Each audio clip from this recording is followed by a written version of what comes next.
जी students, हम अपना fourth point कर रहे हैं। पहले हमने किया combination of words in general, second point था हमारा combination of words collocation, third point था हमारा कोऑर्डिनेटिंग कंजंक्शन के साथ हमने किया, और फोर्थ पॉइंट हम कर रहे हैं कॉम्बिनेशन ऑफ क्लॉजेज, और ये हम करेंगे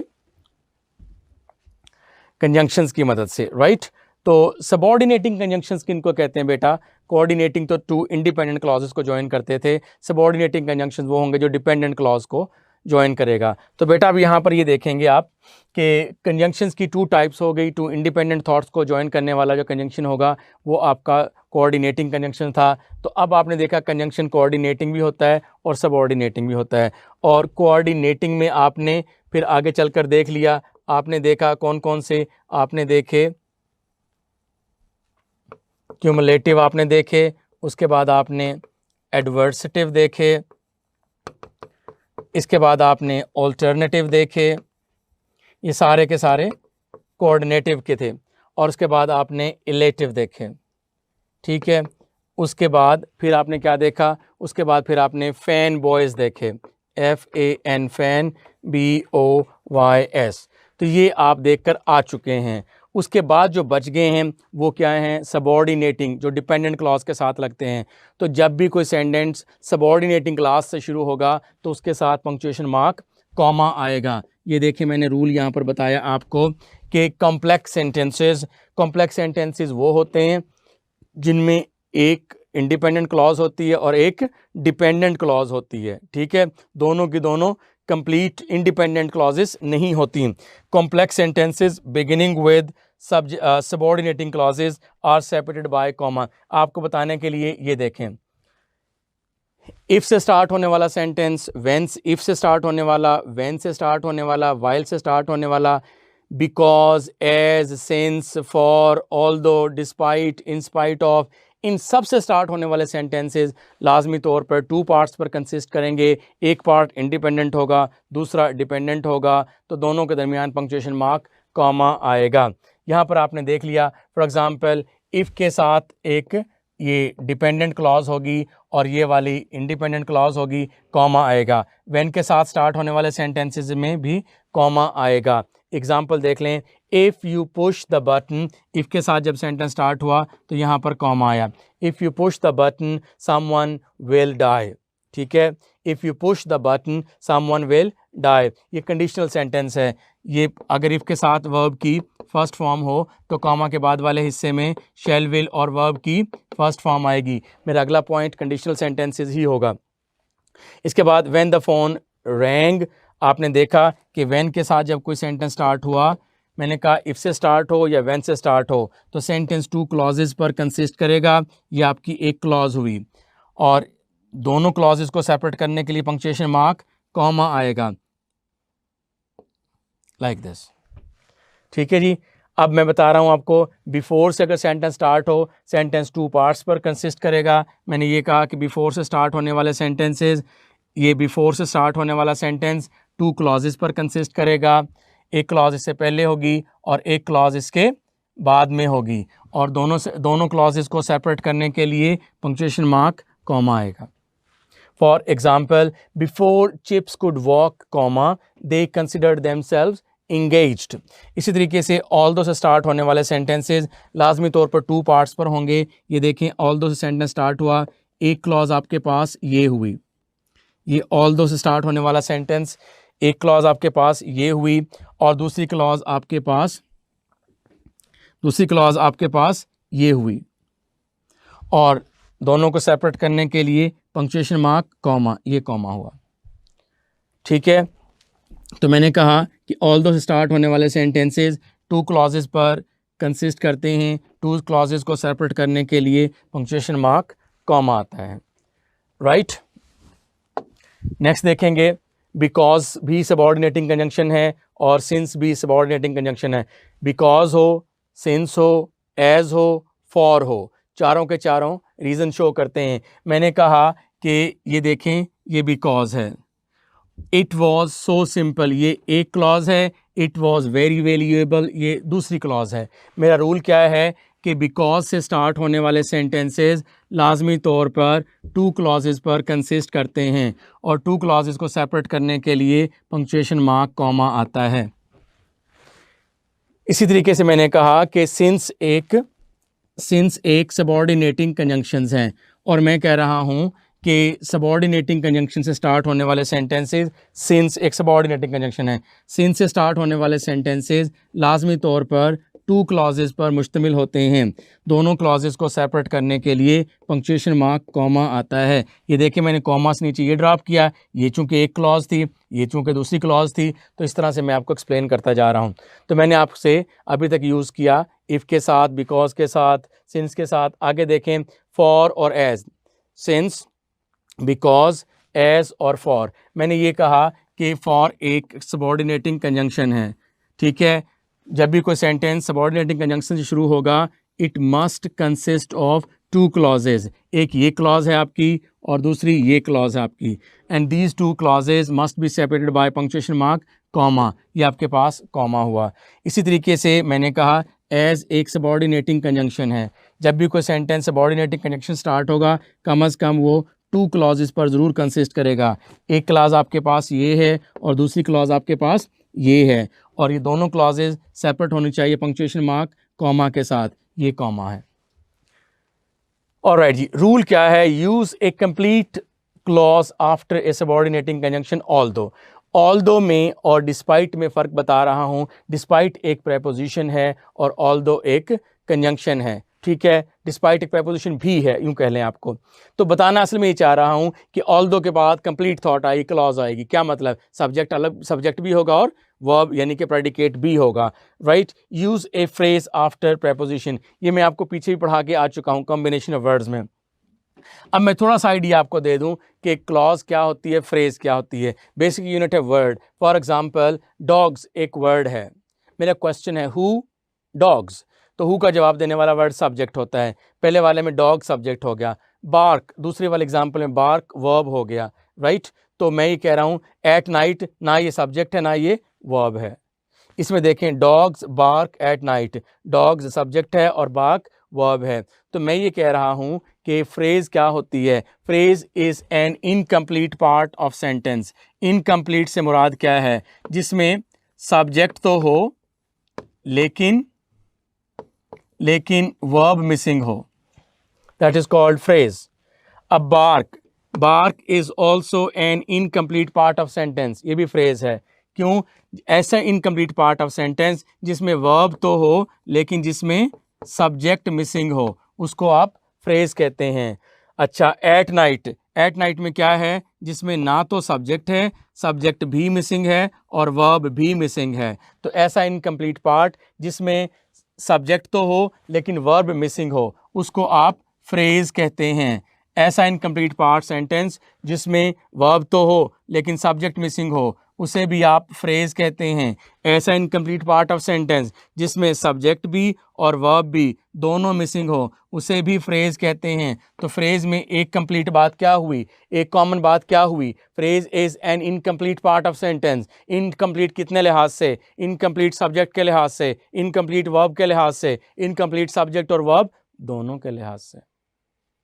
तो कंप्लीट किस लिहाज से होगा? कम अज कम एक सब्जेक्ट और एक वर्ब। आप देखिए fourth example dogs, who dog subject भी मौजूद है, व्हाट बार्क वर्ब भी मौजूद है।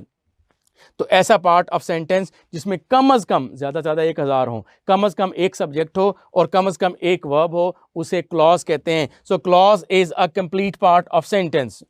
Clause is a complete part of sentence जिसमें कम अज कम एक सब्जेक्ट हो और एक वर्ब हो, उसको हम कहते हैं कि ये क्या है? ये एक क्लॉज है। और वो अगर अकेले मीनिंग दे रही हो तो इंडिपेंडेंट क्लॉज हो। ये एक ऐसा सेंटेंस है जिसमें एक क्लॉज है, इसलिए इसको मोनो क्लॉज सेंटेंस कहते हैं।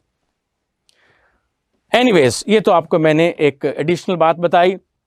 वी कम बैक, और हमारा पॉइंट ये है कि ऑल्दो के साथ क्लॉज आती है और डिस्पाइट के साथ फ्रेज आती है। अगर मैं ये ना समझाऊं तो ये पॉइंट नहीं आना था। इससे पहले मैंने बात कंप्लीट थॉट की आपसे सिर्फ, right. Here we go examples. Although his apology, अब एपोलॉजी में ये सब्जेक्ट तो है लेकिन वर्ब नहीं है। इसका मतलब ये है कि यहाँ पर ऑल्दो यूज़ नहीं हो सकता। यहाँ पर डिस्पाइट यूज़ करें, इन स्पाइट ऑफ यूज़ करें, जो मर्ज़ी करें। ये डिस्पाइट यूज़ कर दिया। अगर आपने ऑल्दो करना है तो फिर आप पूरा सब्जेक्ट लगाएंगे, ऑल्दो ही हैड अपोलोजाइज्ड, ये इसका वर्ब हो गया, ये बड़ी ब्रैकेट जो है ये मार्कर है किस चीज़ की, क्लॉज की, तो आप कहेंगे देखें क्लॉज आया है। और अभी बात की आपसे कि सबऑर्डिनेटिंग कंजंक्शन से जब सेंटेंस स्टार्ट होंगे तो उनसे ये देखें, ये भी क्लॉज है, उसमें दो क्लॉज होती हैं, एक क्लॉज ये है, एक क्लॉज ये है। ये क्लॉज क्यों है? क्योंकि इसमें ये सब्जेक्ट है, ये इसका वर्ब है, और के दरमियान में पंक्चुएशन मार्क कॉमा आया है। Then, although having to use an interpreter, once again having to use, फिर ये एक फ्रेज है इसलिए यहां पर although नहीं आ सकता। Despite having to use an interpreter, I was able to find out China's way to progress. He remained, comma, for instance means for example. He remained, comma, for instance, comma, a conservative in politics, although all her radical socialist talk. Subject तो है लेकिन verb missing है, subject तो है लेकिन verb missing है। अगर verb missing है तो फिर ये although या दो नहीं आ सकता। डिस्पाइट यूज करेंगे आपकी मर्जी,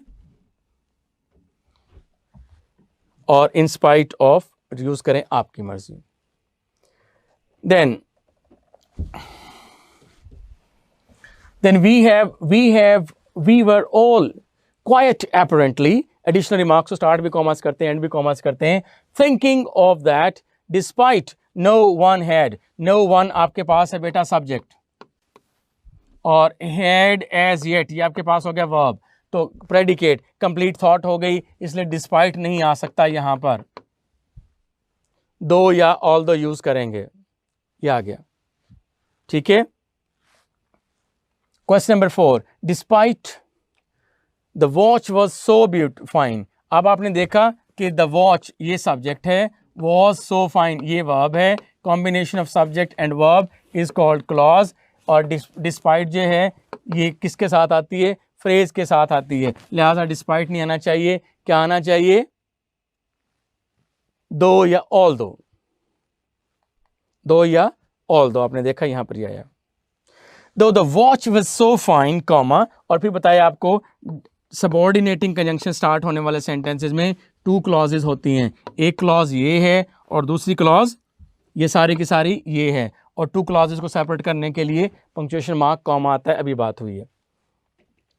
Here we go, as और like, बेटा इसमें फ़र्क समझ लें कि ये जो as है ये कंजंक्शन भी है, कंजंक्शन भी है और कंजंक्शन भी है और बाकी जो कुछ भी है। पहले कंजंक्शन समझा देता हूं कि ये कंजंक्शन कैसे है। देखें, ये आपके पास सब्जेक्ट और ये आपके पास वर्ब, राइट, ये आपके पास सब्जेक्ट और ये आपके पास हुआ जी वर्ब, तो ये क्लॉज हुई, she subject, saw me verb, ये क्लॉज हुई, तो टू क्लॉजेस को इसने ज्वाइन किया।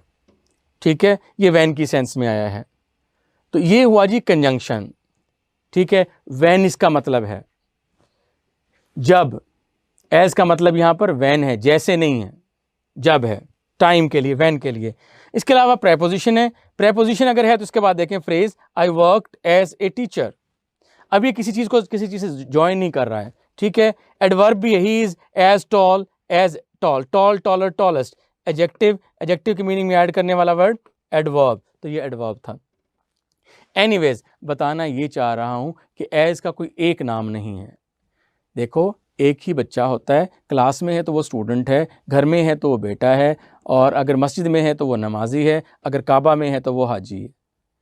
बंदा तो वही है तो वो एज ही। हम तो ये बता रहे हैं कि एज जब रीज़न के लिए आएगा तो फिर आप इससे पहले कॉमा लगाएंगे, अदरवाइज एज जो है टाइम के लिए भी आता है फिर नहीं आएगा।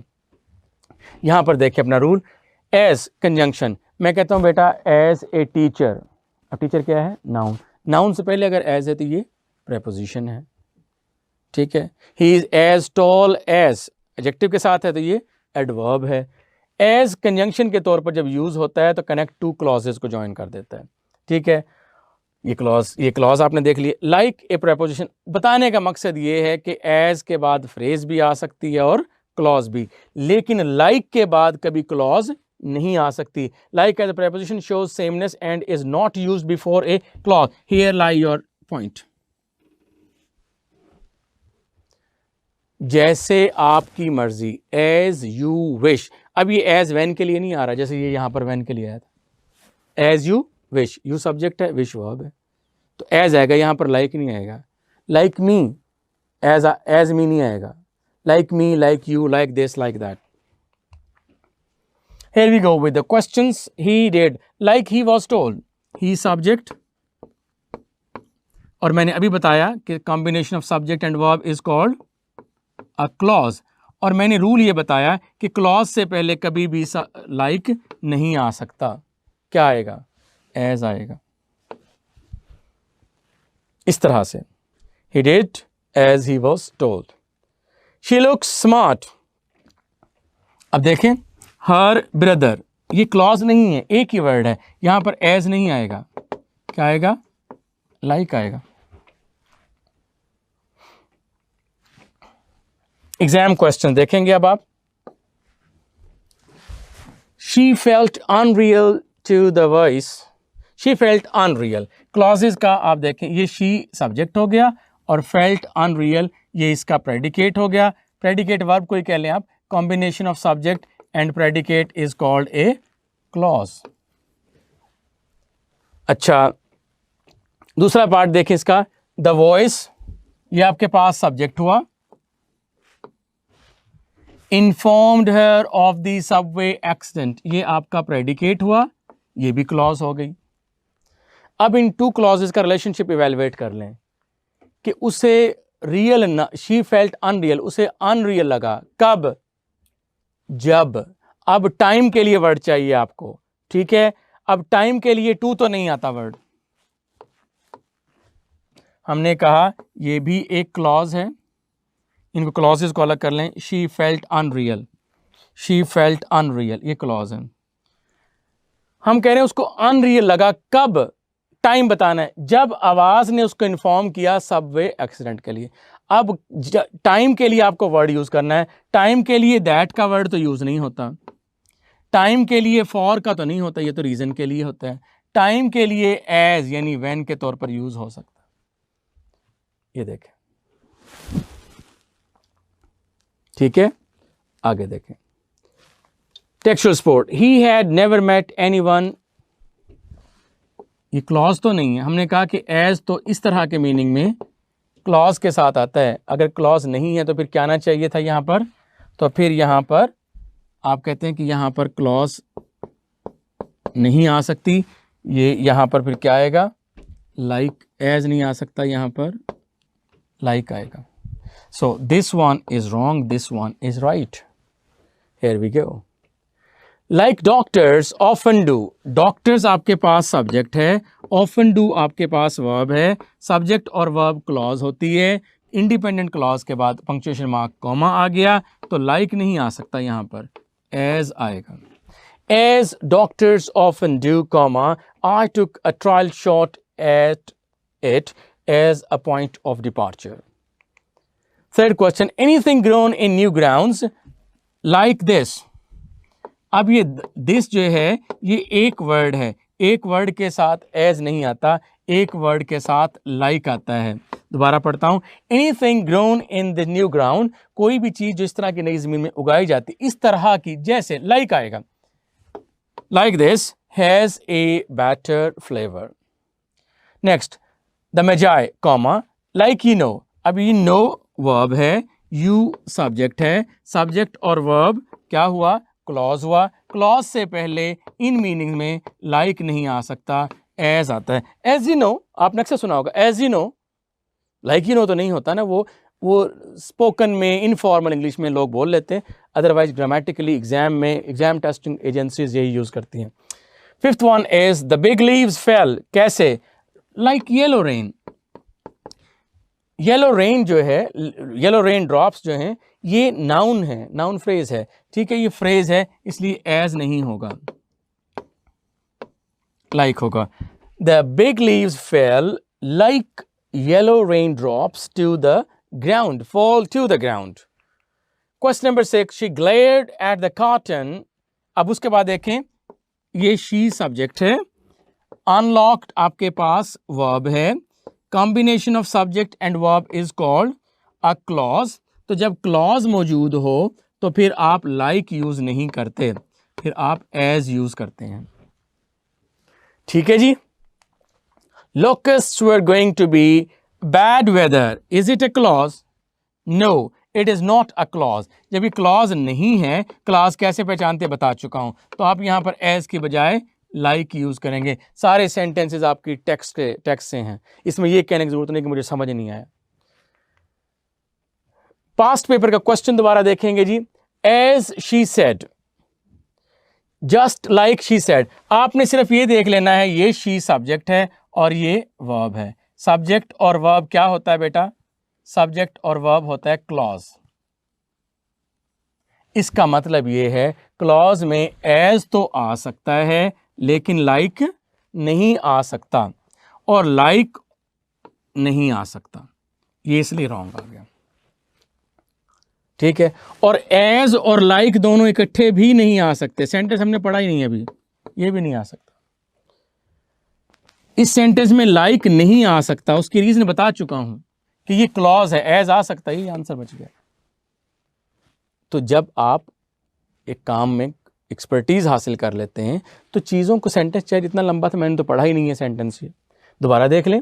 As she said comma the computer was programmed by Mona. जैसा कि उसने कहा कि ये प्रोग्राम मोना के जरिए से बनाया गया है। लाइक दिस, आपने कहा शी सेड क्लॉज है, क्लॉज की मौजूदगी में एज आ सकता है, लाइक नहीं आ सकता, इन तीनों में लाइक है, आंसर ए बच गया। और स्पीड से करें, ये देख लें। Then until refers to the point in time whereas unless is used to talk about a situation। पहले time और situation समझ लें, condition समझ लें। condition क्या है कि हम कहते हैं, मेडिकल के जो बच्चे हैं उनके लिए हम कहते हैं कि आप एंट्री टेस्ट में उस वक्त तक अपीयर नहीं हो सकते। शर्त क्या है? जब तक कि आपके फैसले में 60% मार्क्स ना हो। जब तक कि आपके 60% मार्क्स ना हो। ये 60% मार्क्स होना ये टाइम है कि कोई कंडीशन है? कंडीशन है। तो कंडीशन के लिए अनलेस आएगा, अनटिल नहीं आएगा। You can not appear in the entrance test unless you have secured 60% marks. और आप कहते हैं सर 1990 तक तो ऐसा नहीं था। It was not like that until 1990। अब 1990 कोई कंडीशन नहीं है, ये टाइम है। टाइम के साथ अनटिल और कंडीशन के साथ अनलेस। Here we go. ये देखें, ये टाइम है कि कंडीशन है? टाइम है। टाइम के साथ अनलेस नहीं आ सकता, अनलेस तो कंडीशन के साथ आता है, तो अनटिल आएगा। ठीक है। It was too steep for my feet to hold until brace. अब आपने ये देखना हो कि अनलेस के लिए एक और टूल है, और वो ये है कि इफ आई डिड नॉट, वो यूज कर लें। तो ये यहां पर अनटिल, जाहिर सी बात है, वो तो टाइम के लिए आता था। आई ब्रेस माई सेल्फ, ये कंडीशन है। तो जब कंडीशन है, ये टाइम नहीं है। उर्दू तर्जमा करके कंफ्यूज ना होना कि जी जब तक के जब टाइम होता है। ठीक है, उर्दू और इंग्लिश बड़ी दो लैंग्वेजेस हैं, मैंने डिफरेंट लैंग्वेजेस में बता चुका हूं अपने इंट्रोडक्टरी लेक्चर में। तो ये कंडीशन है, टाइम नहीं है। This is a condition, this is not a time. जब कंडीशन है तो यहां पर अनटिल नहीं आना चाहिए, क्या आना चाहिए था? अनलेस आना चाहिए था।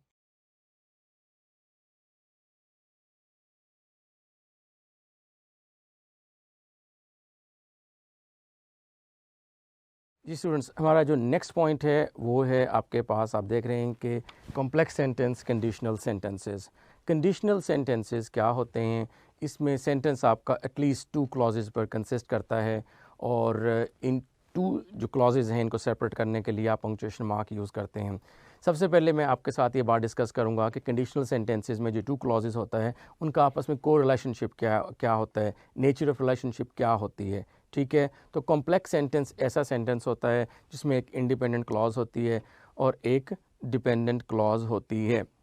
अब मैंने इतनी बातें आपको बताई कि कंडीशन कॉम्प्लेक्स सेंटेंस पढ़ा रहा हूँ, नंबर 1। नंबर 2 कंडीशनल सेंटेंस पढ़ेंगे। नंबर 3 उसमें एक इंडिपेंडेंट क्लॉज होती है। नंबर 4 एक डिपेंडेंट क्लॉज होती है। 4 टर्मिनोलॉजीज़ और चारों के चारों आपके लिए आप उनसे अनअवेयर हैं। तो सबसे पहले मैं आपको बताऊंगा कि थोड़ा सा मैं आपको एक्सप्लेन कर दूं, सेंटेंस के बारे में बताऊंगा। सेंटेंस से फिर मैं क्लॉज और क्लॉज फिर उनका कॉम्बिनेशन और फिर उनसे सारी टर्मिनोलॉजीज़ आपके साथ एक्सप्लेन करूंगा।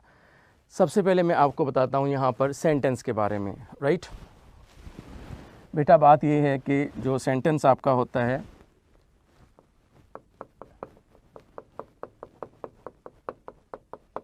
सेंटेंस की फंक्शन के लिहाज से 4 टाइप्स होंगी। ठीक है, फंक्शन क्या, आपने कोई चीज़ अनाउंस करनी है, ठीक है, वो डिक्लेयर करनी है, तो जो भी सेंटेंस आप बोलेंगे वो डिक्लेरेटिव सेंटेंस होगा। फॉर एग्ज़ाम्पल आपने पढ़ा, थैंक यू मैम, उसमें ये था कि आपने एक सेंटेंस पढ़ा कि ही will run away, he will run away. इसमें डिक्लेयर की बात है, ये डिक्लेरेटिव सेंटेंस कहते हैं इसको। ठीक है जी। अब अगर कोई बात पूछनी हो, इस फंक्शन को परफॉर्म करवाने के लिए जो आप सेंटेंस बोलेंगे वो होगा interrogative sentence. For example will he run away और एंड पे क्वेश्चन मार्क।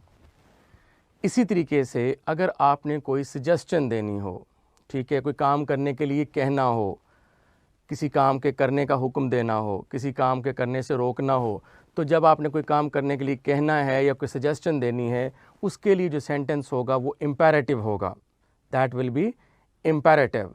फॉर एग्ज़ाम्पल आपने एक सेंटेंस पढ़ा, उसमें ओवरकोट में मौलवी साहब अपनी बीवी से कहते हैं अगर तुम इत्तफाक करो, तो फिर कहता है कि एक बात सपोज करता है, वो एक एडवाइस देता है कि कहता है कि हम मेहरून के लिए एक सूट का कपड़ा ख़रीद लेते हैं।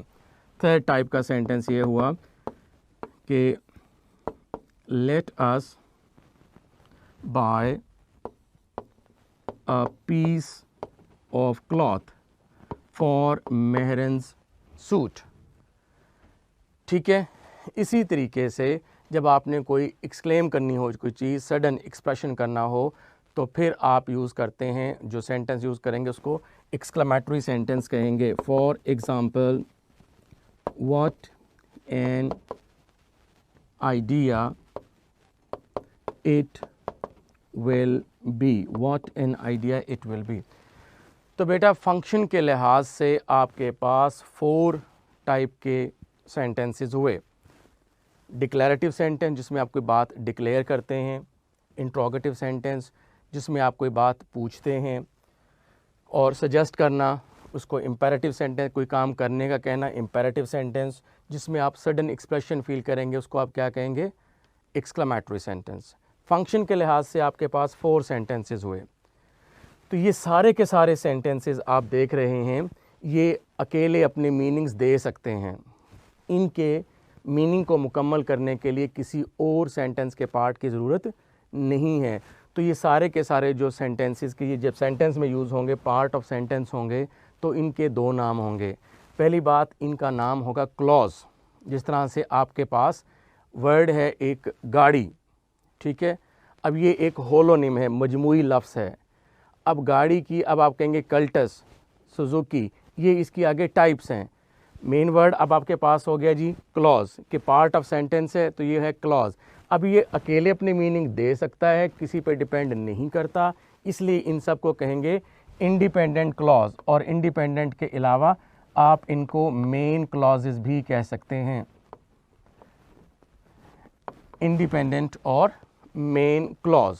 राइट, तो अब आपको बताया कि ये सारी क्लॉज की 2 टाइप्स होती हैं, एक जो किसी पर डिपेंड ना करे वो इंडिपेंडेंट, और एक वो जो कि डिपेंड करे। फॉर एग्ज़ाम्पल अगर मैं आपसे ये कहूँ, एक सेंटेंस बोलता हूँ, आपने देखना कि वो कंप्लीट है कि इनकम्प्लीट है। अगर मैं तुम्हें छोड़ दूँ, यहाँ तक बात मुकम्मल हो गई है, आप कहें सर अगली बात मुकम्मल करें, तो ये एक डिपेंड कर रहा है एक और पार्ट पे, इस पार्ट को डिपेंडेंट क्लॉज कहते हैं।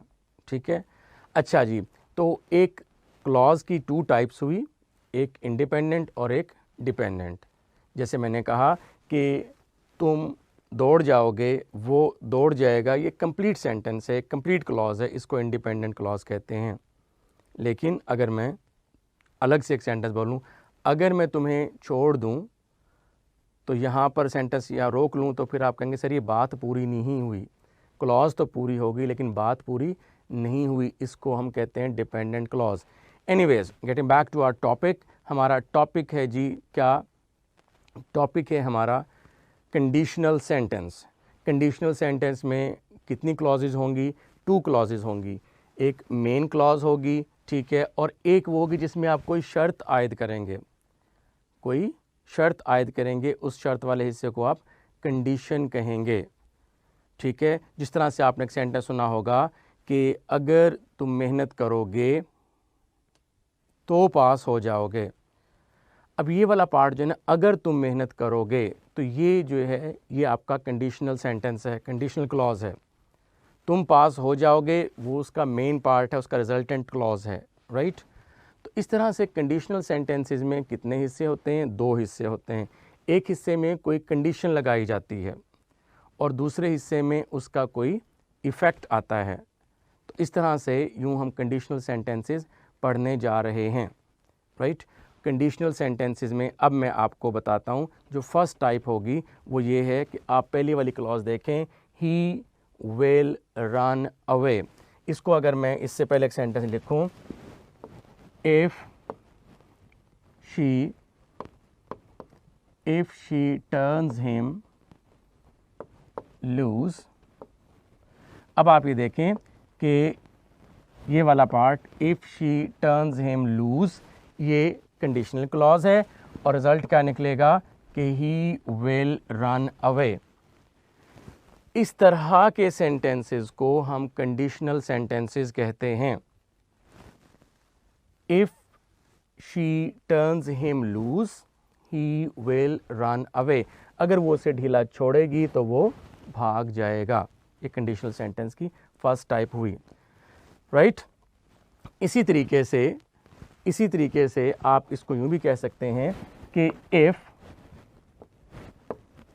If she turns him loose, अगर वो उसे ढीला छोड़ देगी, थैंक यू मैम से लेसन उसने पकड़ा हुआ था, तो if she turns him loose, अगर वो उसे ढीला छोड़ देगी, तो फिर comma will he run away, तो क्या वो दौड़ जाएगा।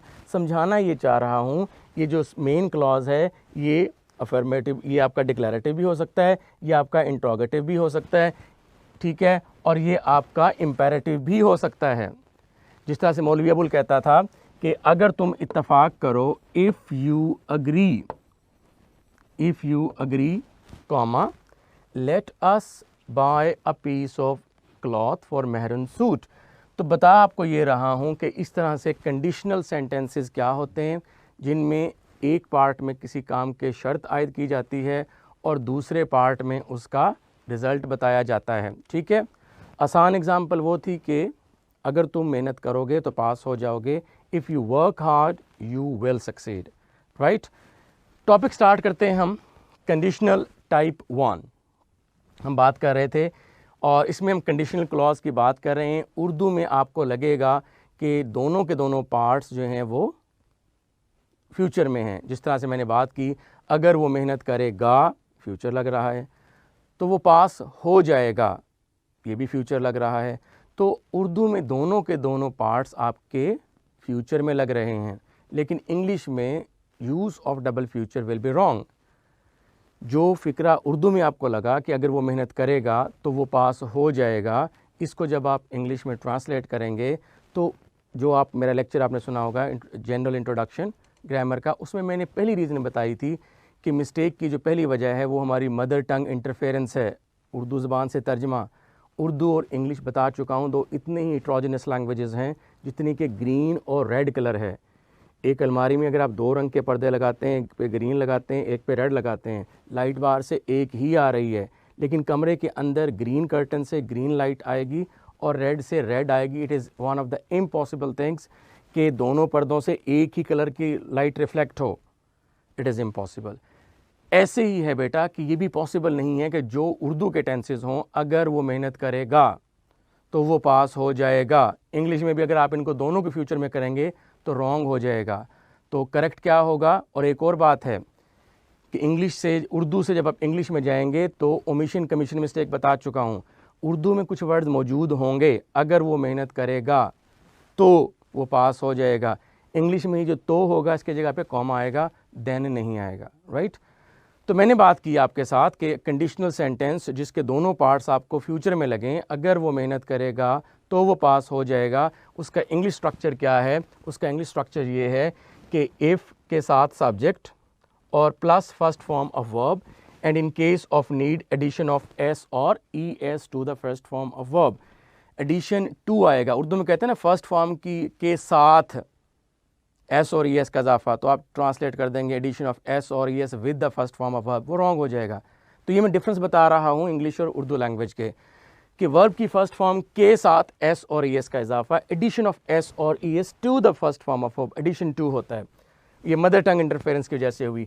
इफ़ के साथ सब्जेक्ट यानी कि इफ़, इसके बाद अगर ही है या शी है या इट है तो फिर वर्ब की फर्स्ट फॉर्म के साथ एस और ई एस का एडिशन करेंगे। इफ़ ही वर्क्स, कॉमा, उसके बाद क्या होगा कि दूसरा हिस्सा फ्यूचर सिंपल में आएगा।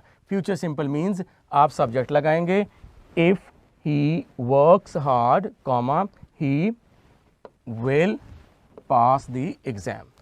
ये आपका फॉर्मूला है और ये इसकी एक्सप्लेनेशन है, ये इसकी मैनिफेस्टेशन है, ये इस फार्मूले का इजहार है। कैसे?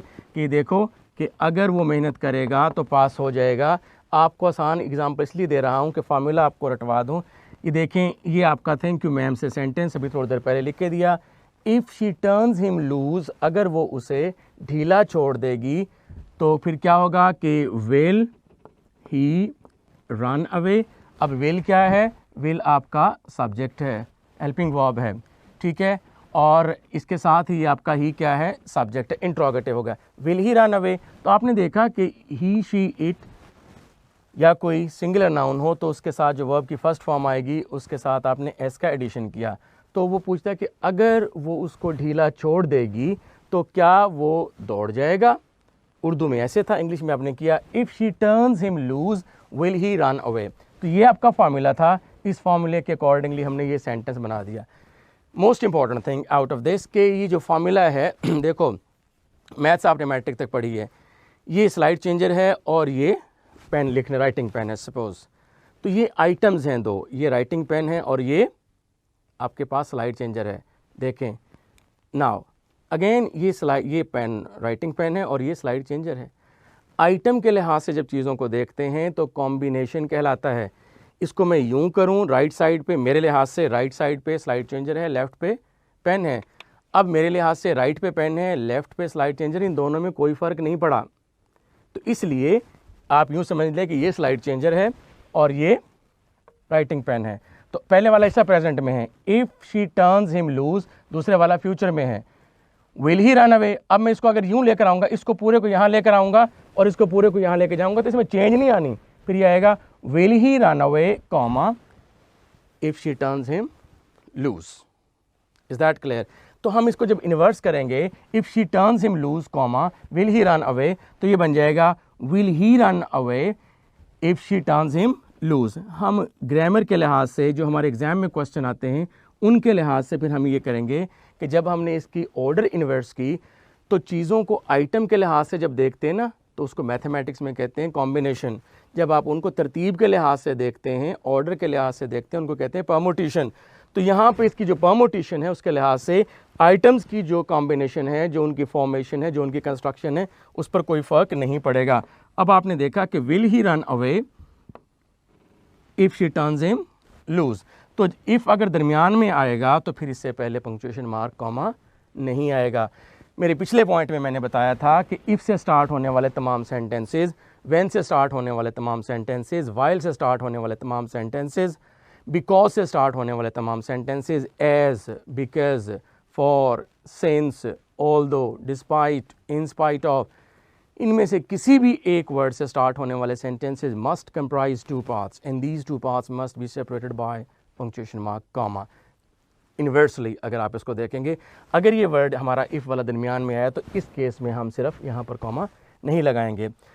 अब मैंने बात की कि रूल आपका बन गया ये, ठीक है। इसके साथ जो प्रॉबेबल मिस्टेक्स हैं वो क्या क्या हो सकती हैं, ये जो आपका सेंटेंस है फर्स्ट स्ट्रक्चर है, इसके साथ क्या क्या चेंजेस हो सकती हैं, क्या क्या प्रॉबेबल मिस्टेक्स हो सकती हैं, देखिएगा। For example, will he run away if she will. देखो बेटा, कंडीशनल सेंटेंसेस के दोनों पार्ट्स में सेम टेंस नहीं हो सकता। Use of double future is wrong, ये इसलिए रॉन्ग है।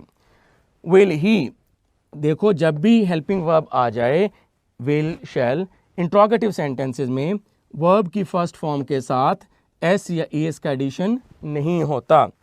या will he run away if she, he if वाले हिस्से में ही, शी, इट या कोई सिंगुलर नाउन आ जाए तो उसके साथ वर्ब की फर्स्ट फॉर्म के साथ एस का एडिशन होना चाहिए था, ये इस वजह से रॉन्ग हो गया, ठीक है। तो इस तरह से इफ़ वाले हिस्से में आप शैल, विल, वुड यूज़ नहीं कर सकते। ये पॉइंट लिख लें एंट्री टेस्ट का आप यहाँ पर कि you can not use shall, you can not use will और you can not use would in the part of sentence beginning with if हिस्से में आप शैल, विल, वुड यूज़ नहीं कर सकते। एक बात आपकी हुई। अभी मैं आपको बात थोड़ी देर पहले जब मैंने बोर्ड पे समझाया तो मैंने कहा कि ये वाला जो पार्ट है ना, ये वाला मेन क्लॉज जिसके ऊपर लिखा हुआ है, ये मेन क्लॉज जो है आपकी इंट्रोगेटिव भी हो सकती है।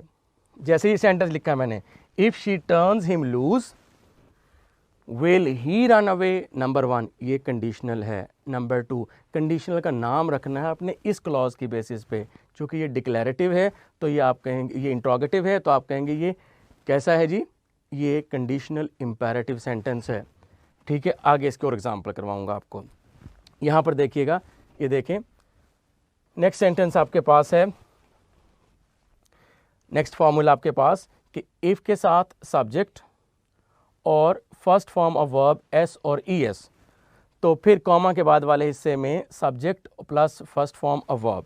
कैसे कि if he creates insects in stones he supplies their food there too. अब आप देखते हैं कि आपने कहा सर अभी अभी आपने हमें बताया पहले वाला सेंटेंस कि इस तरह से if she turns him loose comma will he run away. आप कहते हैं कि सर जी आपने बताया कि इफ़ वाले हिस्से में हमने प्रेजेंट फॉर्म यूज़ कर दी और कॉमे के बाद वाले हिस्से में हमने शैल, विल यूज़ कर दिया, ठीक है। लेकिन इसमें तो आप देख रहे हैं कि दोनों हिस्सों में प्रेजेंट टेंस है। इफ़ वाले हिस्से में भी प्रेजेंट टेंस है और कॉमा के बाद वाले हिस्से में भी प्रेजेंट टेंस है। तो ऐसी केसेस को हम कहते हैं ज़ीरो कंडीशनल। यहाँ पर लिखा zero conditional refers to general truths such as scientific facts. क्या मतलब, फॉर साइंटिफिक फैक्ट्स की बात करूँ आपके साथ, आप कहते हैं अगर वाटर को अबव 100 डिग्री सेंटीग्रेड बॉयल किया जाएगा तो ये उबल जाएगा, ठीक है। दोनों ही से उर्दू में आपको फ्यूचर में लग रहे हैं। चूंकि कंडीशनल, ये जो condition above 100 degree centigrade, if you heat water above 100 degree centigrade it boils, दोनों हिस्सों में प्रेजेंट आएगा। आपने ओवरकोट में देखा एग्जाम्पल के मौलवी वाले लेसन में कि अगर अल्लाह एक पत्थर में कीड़े को पैदा करता है तो वहाँ पर उसकी खुराक भी देता है, ये ज़ीरो कंडीशनल है, दोनों हिस्से प्रेजेंट में आएंगे। If he creates insects in stones he supplies their food too. इसके बाद वो कहता है कि इफ़ यू हीट, जो मैंने एग्जांपल बोली आपको, ये साइंटिफिक फैक्ट है।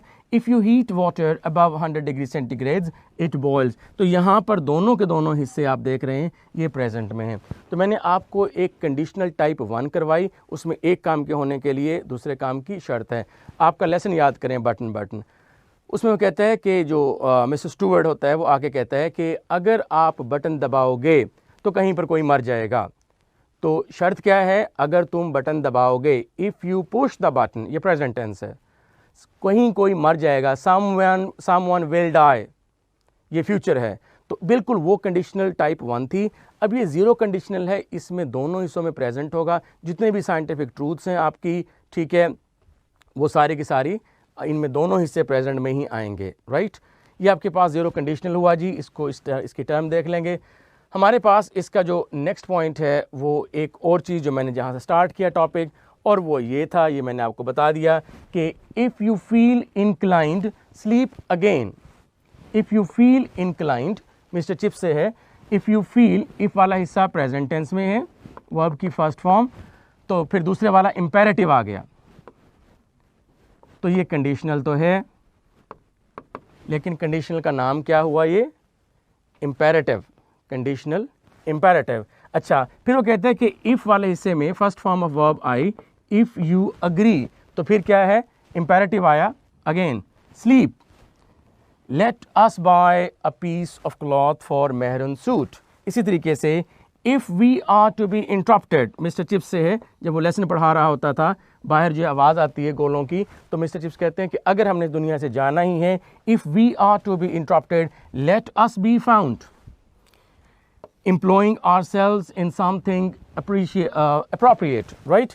इसके बाद लास्ट है, you should be able to construct a right pretty rocket if you work alone, अगर तुम अकेले करोगे। ये आपके पास हुआ जी डार्क देवर एंड गोल्डन आइड। आपको टेक्स्ट बुक से एग्जाम्पल दी हैं सारी की सारी, ताकि आपको उसकी बेटर अंडरस्टैंडिंग हो जाए। सो कंडीशनल सेंटेंस, एक हिस्से में कोई कंडीशन, दूसरे में उसका result. If he works hard he will pass, number 1। Number 2, अगर कोई यूनिवर्सल ट्रूथ है, साइंटिफिक ट्रूथ है, दोनों हिस्से प्रेजेंट में। For example, if you heat water above 100 degree centigrades it boils. Number 3, if वाले हिस्से को नहीं छेड़ना, कंडीशनल टाइप 1 में। If she turns him loose, देखें, if you feel inclined, present. If you agree, present. If we are to be interrupted, present. If वाला हिस्सा सारे केसेस में प्रेजेंट में ही रहेगा, कंडीशनल टाइप 1 की बात कर रहा हूँ, ठीक है। तो इस तरह से हमने इसकी 3 पॉसिबिलिटीज़ देखें।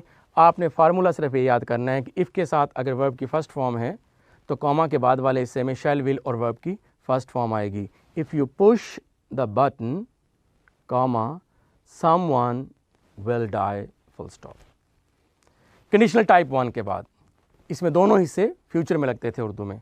कंडीशनल टाइप 2 आपके पास है, यही बात अगर आप उसको पास्ट में कहेंगे तो उसके आगे 2 कंडीशंस हैं। पहले मैं आपको इसकी थोड़ी सी प्रैक्टिस करवा दूं, टेक्सचुअल सपोर्ट आपको दे दूं। For example, if the king Yeats 1 Apple from the garden of a subject, subject mean उसकी रियाया। अगर बादशाह अपनी रियाया के बाग से 1 एप्पल लेगा, तो फिर क्या होगा, he slaves pull down the whole tree. आपने देखा कि अगर, अभी आपने पढ़ा, अगर इफ़ वाला पार्ट वर्ब की फर्स्ट फॉर्म के साथ आ जाए, ये आपने देखा वर्ब की फर्स्ट फॉर्म, और in case of need addition of S और ई एस, इफ़ के साथ अगर वर्ब की फर्स्ट फॉर्म आ जाए, इफ़ के साथ प्रेजेंट फॉर्म आ जाए, तो कॉमे के बाद वाला हिस्सा कौन सा आएगा, फ्यूचर टेंस में आएगा। कामा के बाद वाला हिस्सा फ्यूचर टेंस में आएगा। तो यहाँ पर तो इसने प्रेजेंट यूज़ कर दिया, ये मिस्टेक है, ये इनकरेक्ट है। और इसका करेक्ट क्या होगा, here we go. If the king eats 1 apple from the garden of a subject, comma, his slaves will pull down the whole tree. ये करेक्ट है। नेक्स्ट एग्जाम्पल, ये आपके पास टेक्सचुअल सपोर्ट से मैं आपको क्विज करवा रहा हूँ, क्योंकि मेन मसला है कि आपके प्रैक्टिस, जो रूल आपने पढ़ा, उसकी टेक्स्ट बुक में आपकी उसकी एप्लीकेशन हो रही है कि नहीं हो रही। That's what I am trying to prove. If we stay here, if वाला पार्ट अगर वर्ब की फर्स्ट फॉर्म के साथ आए, तो फिर कॉमा के बाद वाला हिस्सा जो है, वो किसके साथ आएगा, शैल, विल और वर्ब की फर्स्ट फॉर्म के साथ आएगा। तो यहाँ पर, यहाँ देखा आपने कि लाइक दिस, तो वी वुड चेंज, वो कह रहा है डी का मतलब है वी वुड। तो आप क्या कहेंगे कि यहाँ पर वुड नहीं आना चाहिए था, क्योंकि would shows the pastness of the things, would also shows the pastness of the thing. तो आप यहाँ पर क्या यूज़ करेंगे, विल यूज़ करना चाहिए आपको। If we stay here, do you remember the lesson? Dark they were and golden eyed. कहता है कि अगर हम यहाँ रुकेंगे तो हम चेंज हो जाएंगे। Here we go. If we stay here, comma, we will change. Alright ji, next example, ये जो example अभी आपको कराई, If I turn you loose, ये loose देखें, ये verb है, loose, turn loose, adjective है, इसको ढीला छोड़ देना। If I turn you loose, will you run? If I turned नहीं आना चाहिए था, ये देखें, if I turn you lose will you run. Next is if you push the button, जो मैंने अभी बात की कि इफ़ वाला पार्ट अगर इसने किया यहाँ पर वर्ब की सेकंड फॉर्म के साथ, हमारा फॉर्मूला क्या है कि इफ़ के साथ अगर वर्ब की फर्स्ट फॉर्म हो तो कॉमा के बाद वाले हिस्से में शैल, विल और वर्ब की फर्स्ट फॉर्म आनी चाहिए। तो हमारे फार्मूला के मुताबिक यहाँ पर फर्स्ट फॉर्म आनी चाहिए थी। बाकी सेंटेंस देखते हैं। If you push the button somewhere in the world someone you don't know will die. अब बेटा एक रूल पक्का पक्का है कि past must be followed by past. एक हिस्सा अगर पास्ट में आ जाए तो दूसरा हिस्सा प्रेजेंट या फ्यूचर में आम तौर पर नहीं आता। तो ये मिस्टेक थी और ये इसकी करेक्शन है। If you push the button somewhere in the world someone you don't know will die, right. Fifth example is if you didn't do that. हमने फार्मूला ये पढ़ा हुआ है कि कंडीशनल टाइप 1 में कि इफ़ के साथ फर्स्ट फॉर्म हो और in case of need addition of S और ई एस हो तो कामा के बाद वाले पार्ट में शैल या विल और वर्ब की फर्स्ट फॉर्म आएगी। If you didn't do that, if you didn't do what the doctor says, you will have to go to the hospital. Use of force. If you didn't की बजाय आप यहाँ पर use करेंगे don't. This is very important thing कि हम जितनी भी एग्जाम्पल देते हैं आमतौर पे हम प्रेजेंट, हम सिंपल सेंटेंस देते हैं। If you work hard you will pass, तो नेगेटिव करेंगे तो इस तरह से आएगा। If you don't do what the doctor says, you will have to go to hospital. Sixth point is, if you do not dig it, आपको पता है foolish quack, if वाले पार्ट में, if you do not dig it, आपने देखा कि ये present tense है, ये आपके पास प्रेजेंट टेंस है। If you do not dig it, comma, before the king you would go. तो हम कह रहे हैं कि प्रेजेंट के साथ पास्ट तो नहीं आ सकता। ये past sometimes shows the pastness of the things and we are required over here with which one? Here. Future. If you do not, हम कह रहे हैं कि बेटा नेचुरल अलाइंस जो है वो प्रेजेंट का फ्यूचर के साथ है। ये मैं आपको लिख देता हूँ आपकी सहूलत के लिए कि प्रेजेंट का जो नेचुरल अलाइंस है वो कंडीशनल सेंटेंसेस में फ्यूचर के साथ है। So if you do not dig it, उसने कहा अगर आप इस कब्र को नहीं खोदेंगे तो before the king you shall go. Seventh example, आपको एक रूल बताया है कि इफ़ के साथ, रूल आपको ये बताया कि इफ़ के साथ प्रेजेंट टेंस हो, इफ़ के साथ अगर प्रेजेंट टेंस हो तो फिर दूसरा वाला पार्ट जो होगा वो किस में होगा, वो फ्यूचर टेंस में होगा। ये ग्रामेटिकल टर्म्स बताइए आपको। इसको और बताऊं, प्रेजेंट टेंस का मतलब ये है, प्रेजेंट टेंस का मतलब ये है कि वर्ब की फर्स्ट फॉर्म और in case of need addition of S और ई एस। अच्छा, यहाँ पर फ्यूचर टेंस का मतलब क्या है? फ्यूचर टेंस का मतलब है शैल और या विल प्लस वर्ब की फर्स्ट फॉर्म। और टर्मिनोलॉजीज क्लियर करवाऊँ आपको कि ये वाली जो है आपकी इफ़ वाला हिस्सा जो है इसको हम कंडीशनल क्लॉज कहते हैं। क्लॉज कहते हैं सेंटेंस के पार्ट को। ये एक ऐसा पार्ट है जिसमें कोई शर्त आयद की गई है। इस वाले पार्ट को हम रिजल्टेंट क्लॉज कहते हैं। रिजल्टेंट क्लॉज के जो शर्त वो लगाई थी उसके नतीजे में रिज़ल्ट ये निकलेगा। रिजल्टेंट क्लॉज को हम मेन क्लॉज भी कहते हैं। तो अब आपको ये मैंने थोड़ा सा रिवाइज करवाया topic. If you have no objection I send my mother with the marriage proposal. बड़ी कन्फ्यूजन क्रिएट हो गई थी, आपने देखा उसमें लेसन में गॉड बी प्रेज्ड में। तो मौलवी साहब को उसने जाके हुजरे में बताया कि अगर आपको कोई एतराज़ ना हो तो मैं फिर शादी का पैगाम भिजवाऊँ। तो आपने देखा कि इफ़ के साथ, इफ़ यू हैव, इफ़ के साथ अगर प्रेजेंट फॉर्म हो कंडीशनल सेंटेंसेस में तो दूसरे वाले हिस्से में आप क्या यूज़ करते हैं? दूसरे वाले हिस्से में आप फ्यूचर टेंस यूज़ करते हैं। क्या आना था? सेंड, आई सेंड की बजाय आई विल सेंड। आप कहते हैं सर दूसरे वाले हिस्से में अगर यूनिवर्सल ट्रूथ हो तो प्रेजेंट फॉर्म भी आ सकती है।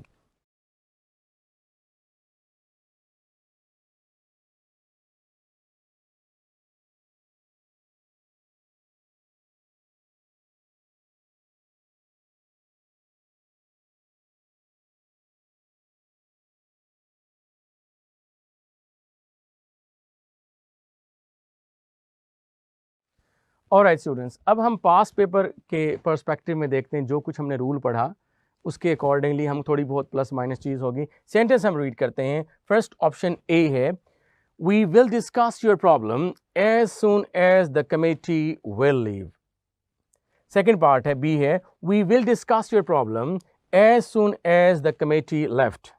अब आपने यहाँ पर देखा, जो मैंने टेक्निक बताई है, एक्सक्लूडिंग दी ऑप्शंस।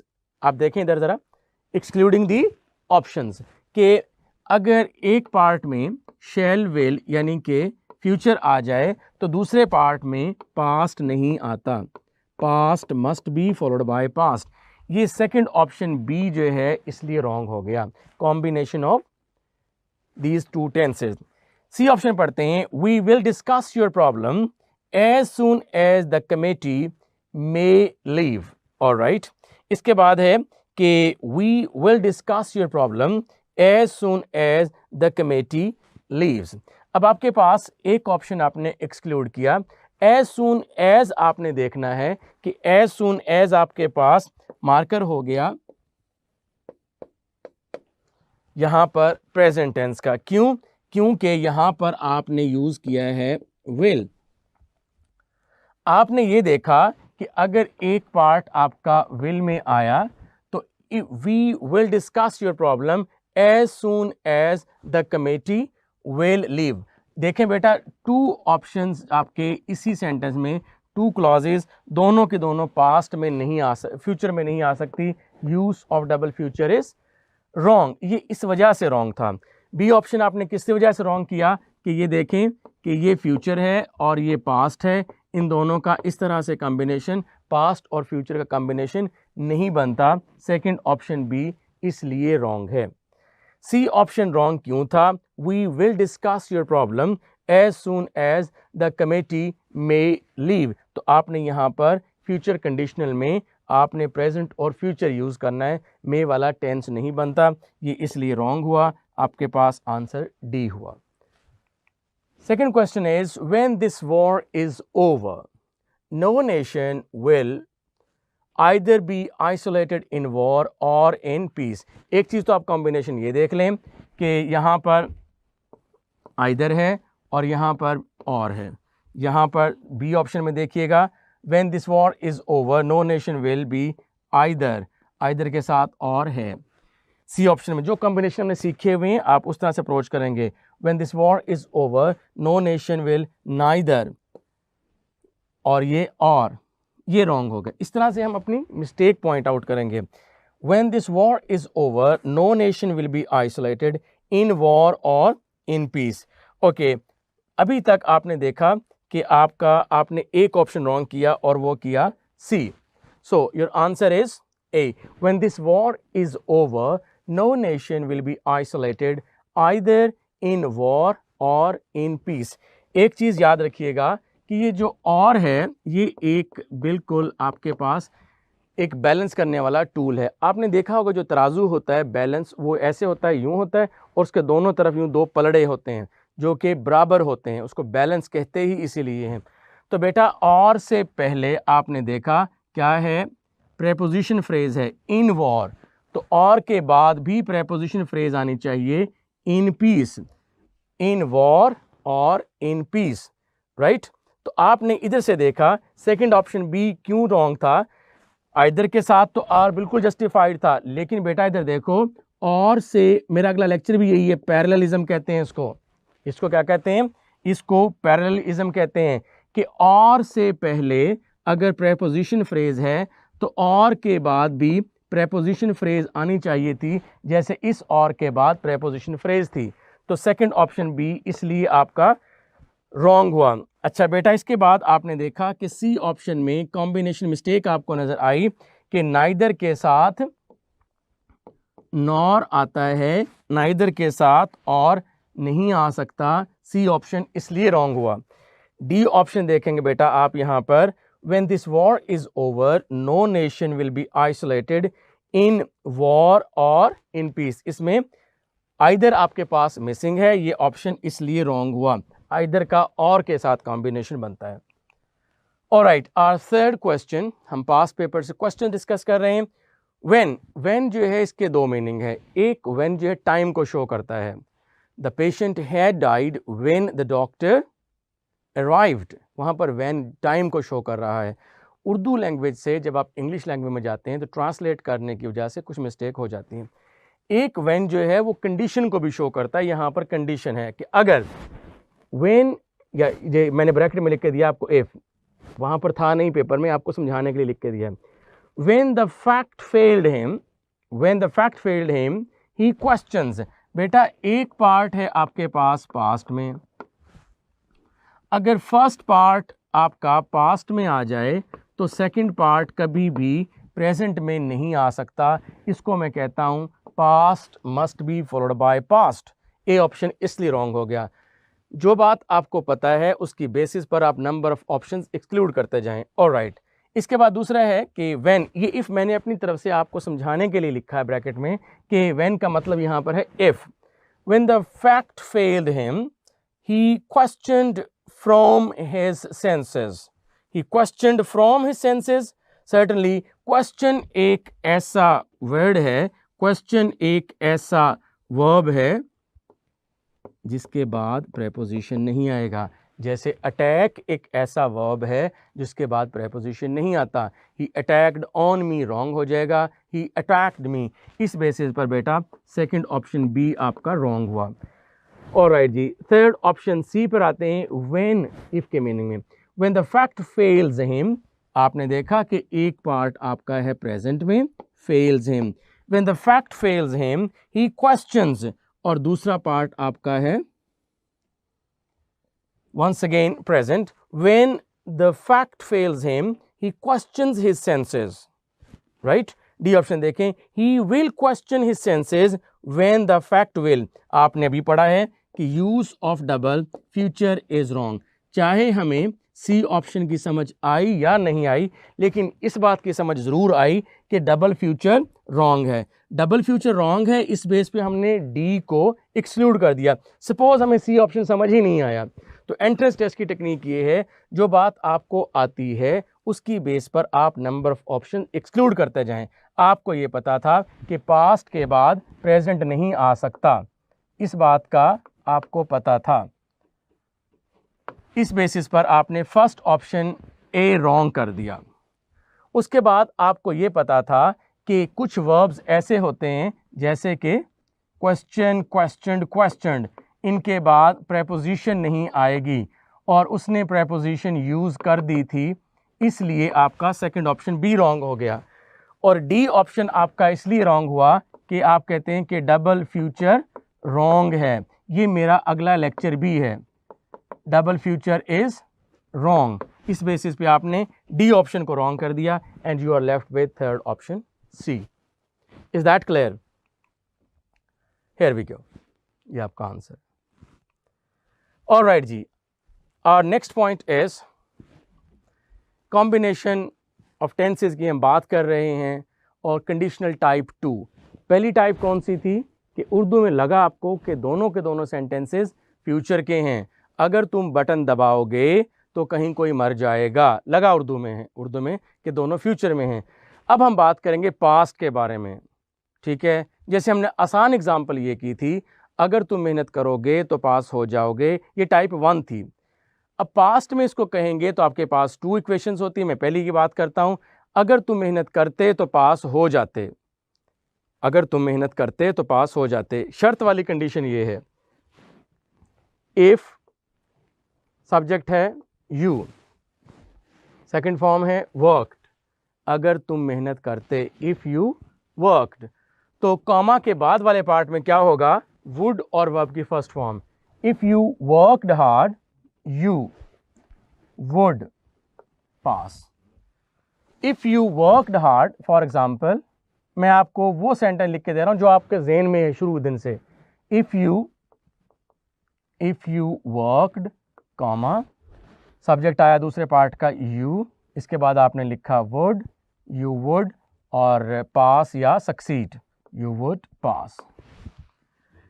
ये फॉर्मूला है, ये इसकी मैनिफेस्टेशन, मैंने इसकी एग्जांपल दी आपको, ठीक है।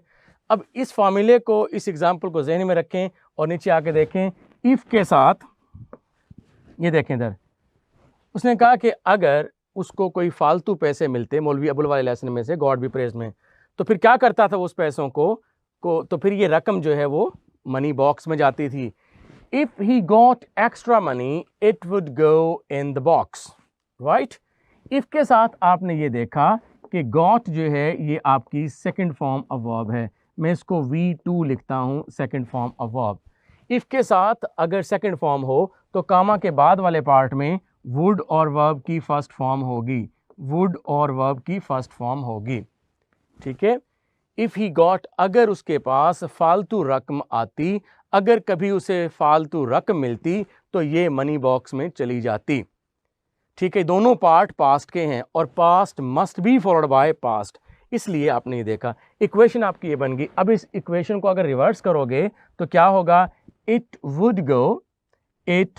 Would go in the box if, conditional हिस्सा बाद में भी आ सकता है, if he got extra money, जो फॉर्मेशन है वो सेम रहेगी। इफ़ के साथ सेकंड फॉर्म आनी है, चाहे इधर पहले इफ़ वाला हिस्सा पहले लिखो, चाहे इफ़ वाला हिस्सा बाद में रखो।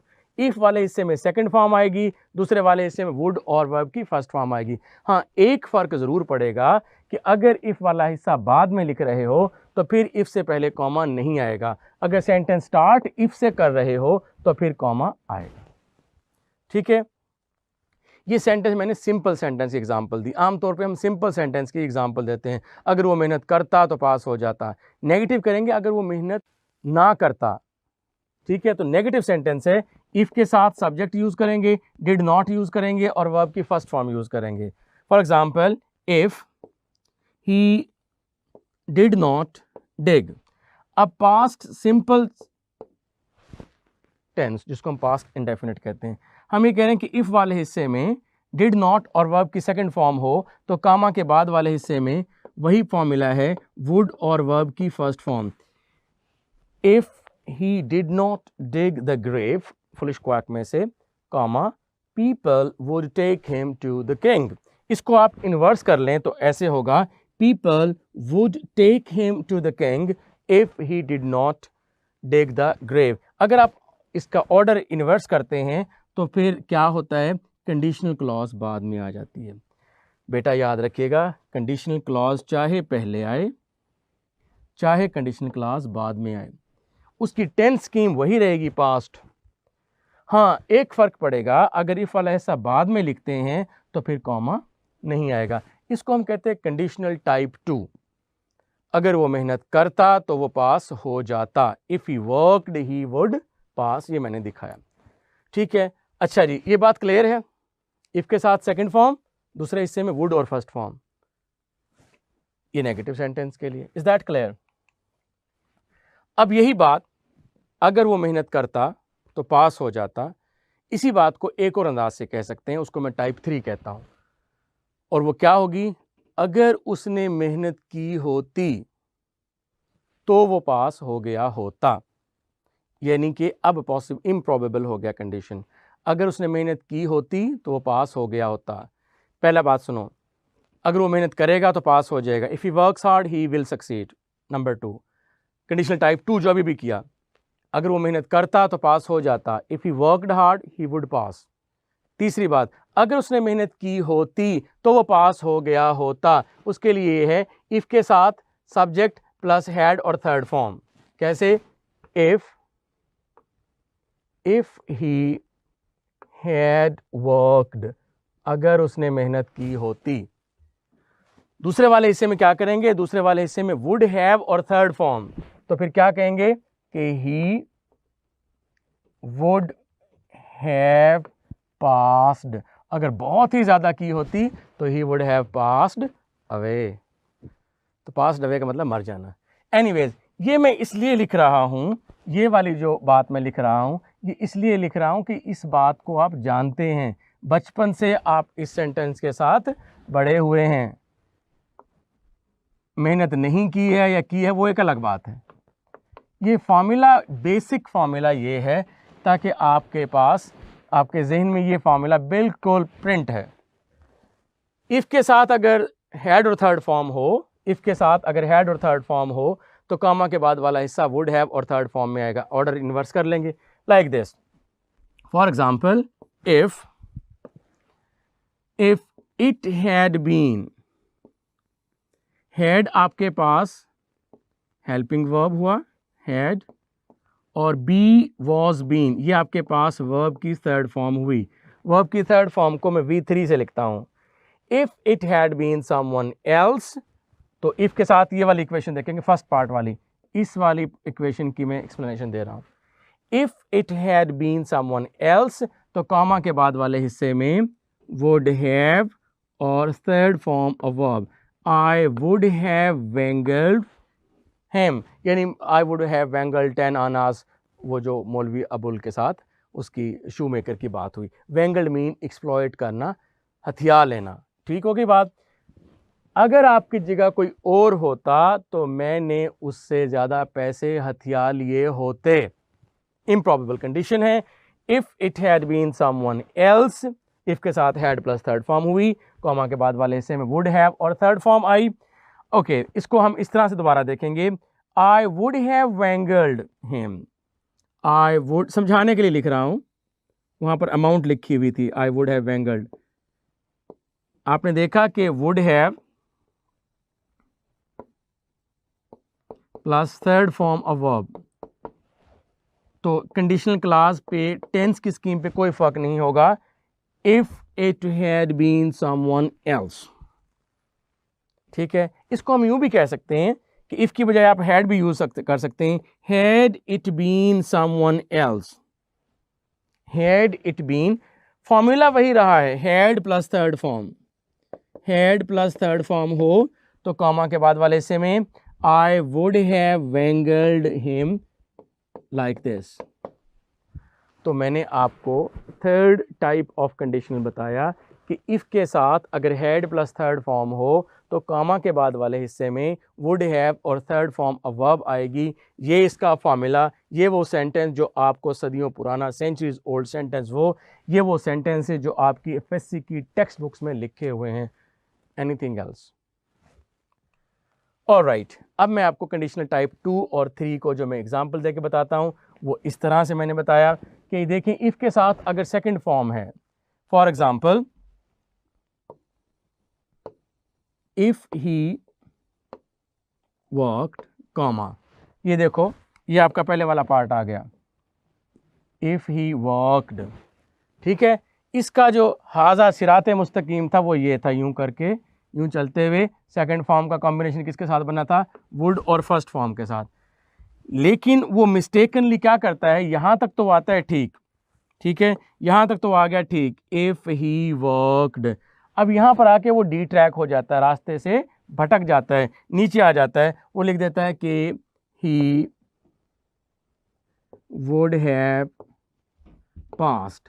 हमारे एंट्रेंस टेस्ट में ये प्रॉब्लम है, ये मिस्टेक कहलाएगी,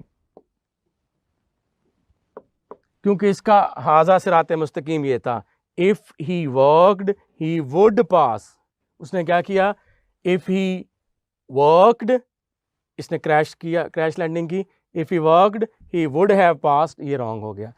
दूसरी मिस्टेक वो ये करता है कि एक पार्ट वो ले लेगा इस इक्वेशन का, for example if he had worked, if he had worked, एक पार्ट वो इस इक्वेशन का ले लेगा।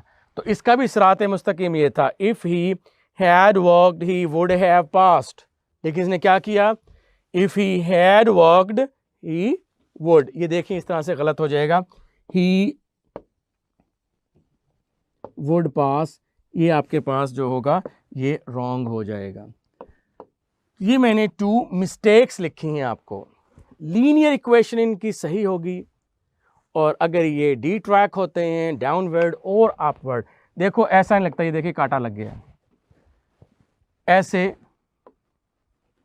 नहीं करना, खबरदार, कॉशन, वार्निंग, राइट। तो मैंने अभी तक आपके साथ टाइप 2 और 3, टाइप 1 मैंने पहले की, उसकी टेक्स्ट बुक की एग्जांपल दी, उसके पास पेपर डिस्कस किए। अब मैंने कंडीशनल टाइप 2 डिस्कस की, 3 की, उसकी आपके साथ टेक्सचुअल सपोर्ट डिस्कस करूंगा, right. If he returned, he will be unharmed. आपको याद आ गया होगा कि लेसन आपका कौन सा है, ज्यूल ऑफ द वर्ल्ड। फिर अगर वापस आ गया तो हमने अभी अभी पढ़ा, आपके लिए लिख दूं यहाँ पर आपके याद करने के लिए, ये लिख देता हूँ कि इफ़ के साथ अगर सेकंड फॉर्म हो तो फिर कॉमा के बाद वाले हिस्से में वुड और वर्ब की फर्स्ट फॉर्म। ये आपकी इक्वेशन नंबर 2 थी, टाइप 2। थर्ड क्या थी, इफ़ के साथ अगर had into third form of verb हो तो कॉमा के बाद वाले हिस्से में would plus have into third form of verb आनी थी। ये आपके पास टाइप 3 थी। ये फार्मूला जो है आपके जस्टिफाइड होने चाहिए। अब आप देखिएगा, इफ़ के साथ अगर सेकंड फॉर्म हो तो कॉमा के बाद वाले हिस्से में, ये तो आपको यहीं पता लग गया कि past must be followed by past. If he returned he would be unharmed, he would be unharmed. So next question is, had it been someone else I could have easily wangled 10 rupees। ये तो example हमने अभी किया आपके साथ कि अगर एक पार्ट जो है had प्लस थर्ड फॉर्म के साथ हो, अगर एक पार्ट आपका had और थर्ड फॉर्म के साथ हो तो कॉमा के बाद वाले पार्ट में could have, would have, should have और वर्ब की थर्ड फॉर्म आनी चाहिए। वेंगल लिखा हुआ है, ये रॉन्ग हो गया। Had it been someone else, I could easily have wangled 10 rupees like this. Right? Our next question is, he would be skating champion, all right. If he really gives, आप देखिएगा कि would के साथ present form नहीं आ सकती, past must be followed by past. He would be a skating champion, all right. अगर past है तो यहाँ पर भी पास्ट आना चाहिए। वुड और वर्ब की फर्स्ट फॉर्म हो तो वुड और वर्ब की फर्स्ट फॉर्म हो तो यहाँ वाले पार्ट में क्या आना चाहिए था, यहाँ वाले पार्ट में सेकंड फॉर्म आनी चाहिए थी। He would be a skating champion, all right, if he really gave all his time to it. Here we go. Right? All right, question number 4. If a queen had lived, if वाले part में had और verb की third form है, had और verb की third form है। अगर if वाले पार्ट में according to equation number type 3, if वाले पार्ट में अगर had प्लस थर्ड फॉर्म हो, if a queen had lived in the rooms near theirs, Della would wash। तो आप देखेंगे यहाँ पर क्या आना चाहिए था, would have washed आना चाहिए था। if के साथ had प्लस थर्ड फॉर्म हो तो कॉमा के बाद वाले हिस्से में would have और verb की थर्ड फॉर्म आनी चाहिए थी, would have washed। Here we go, you can see would have and third form, और एंड से पहले अगर थर्ड फॉर्म है तो एंड के बाद भी थर्ड फॉर्म ही होगी। इसको पैरेललिज्म कहता हूं मैं। मेरा अगला लेक्चर भी ग्रामर का यही होगा। ऑलराइट जी, question number 5, if the wheels had been allowed to spin hitchhiking across the Sahara, if the wheels had been allowed to spin, they would dig themselves deeper. If the wheels had been allowed, had और third form of verb आ जाए, अगर एक part में had और third form आ जाए तो दूसरे वाले पार्ट में would have और वर्ब की थर्ड फॉर्म आएगी, तो would have dug. If the wheels had been allowed to spin, comma, they would have dug themselves. मैंने सबऑर्डिनेटिंग कंजंक्शन जब पढ़ाया तो मैंने कहा कि इफ से स्टार्ट होने वाले सेंटेंसेस लाजमी तौर पर कम अज़ कम 2 पार्ट्स पर कंसिस्ट करेंगे और इन 2 पार्ट्स को सेपरेट करने के लिए पंक्चुएशन मार्क कॉमा आएगा। और ये रूल सिर्फ इफ के लिए नहीं था, बिकॉज के लिए था, एज के लिए था, सिंस के लिए था, फॉर के लिए था, ऑल्दो के लिए था, दो के लिए था, डिस्पाइट के लिए था, इन स्पाइट ऑफ के लिए था। अगर इनमें से किसी भी एक वर्ड से कोई सेंटेंस स्टार्ट हो, it must consist of 2 parts and these 2 parts must be separated by punctuation mark comma. 6th question, if I try to make a living, आपने कोलोकेशन का पढ़ा कि लिविंग के साथ मेक आएगा। If I try to make living here, do living नहीं आएगा। If I try to make living here, I would have, if I tried, अगर इफ़ वाले पार्ट में वर्ब की सेकंड फॉर्म हो तो दूसरे वाले हिस्से में वुड के साथ वर्ब की फर्स्ट फॉर्म आनी चाहिए थी. I would end up with my family. Here we go. If I tried to make living here I would end up with my family. Alright. Seventh question is if a king lived in the same house. If के साथ जो rule आपने पढ़ा हुआ है वो क्या है कि इफ के साथ अगर सेकंड फॉर्म ऑफ वर्ब आ जाए, इफ के साथ अगर सेकंड फॉर्म ऑफ वर्ब आ जाए तो कॉमा के बाद वाले हिस्से में वुड और वर्ब की फर्स्ट फॉर्म आनी चाहिए थी. उसने क्या लिखा? वुड हैव और थर्ड फॉर्म. या तो आप इसको यूं करें if a king had lived, फिर ये वाला पार्ट ठीक था. अगर ये वाला पार्ट ठीक मानते हैं तो ये वाला रॉन्ग है. अगर ये वाला पार्ट ठीक मानते हैं तो फिर ये वाला रॉन्ग है. दोनों में से कोई एक तो गलत है. If a king had lived,